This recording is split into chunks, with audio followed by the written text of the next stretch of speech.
Ervin, duket se protesta ta mori garën për të hapur një parti të re.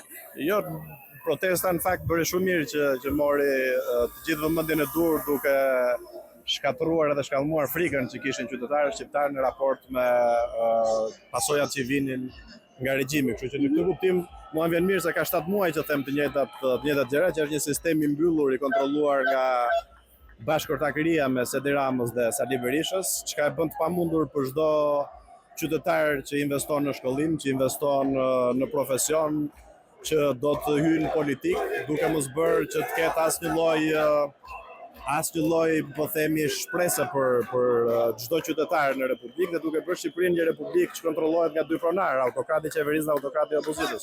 Kështu që mua vjen mirë shumë edhe kam përshtypjen që ditën e parë nuk kam dashur të marr vëmendje, nuk kam dashur ta shqetësoj në një sens protestën, edhe rri mi trequr, po mbështetësit e mi, njerëzit që kemi qenë për takime janë në protestë, pavarësisht se protesta ka, duhet të thënë, grupime të ndryshme, nga e majta radikale tek të djathtë radikal, me të gjithë po themi rrymat e tjera në mes, sepse kështu ndodh me regjimet dhe gjithçka pastaj e ndan vota, por në thelb ne na bashkon interesi që të kemi Shqipëri Europiane, një Shqipëri të re. Në fakt, Ervin, mendon që kjo protestë e rrëzon qeverinë pas paku? Shiko, unë mendoj që protestat masive së pari e shkundin shoqërinë dhe e kanë rrëzuar, kanë dhënë demode Edi Ramën.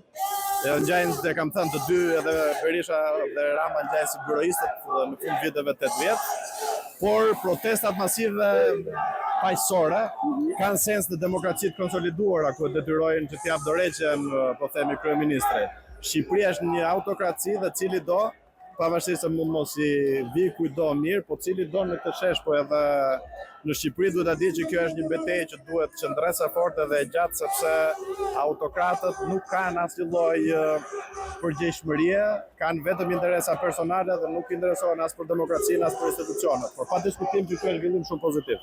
Pyetja më e madhe që ngrihet sot është kush do të jetë partia e re që do krijohet.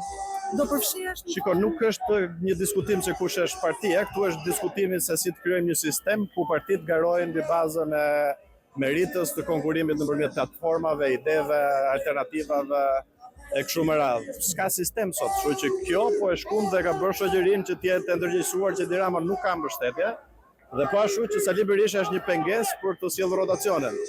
Nëse Sali Berisha do të triqej në këtë situatë ku ka pasur masivitet dhe protestat jashtëzakonshme, do të jepte një fitore protestës dhe do të bashkonte gjithë pjesën e shoqërisë që ka frikë se mos një tjetër personazh të shkuarës vjen. Kështu që rëndësishme është që të protestojmë për sistemin, si të protestojmë për një Shqipëri të re, për një Shqipëri demokratike, elemente të tjera pastaj vijnë më pas. Faleminderit, Ervin. Najsi, faleminderit.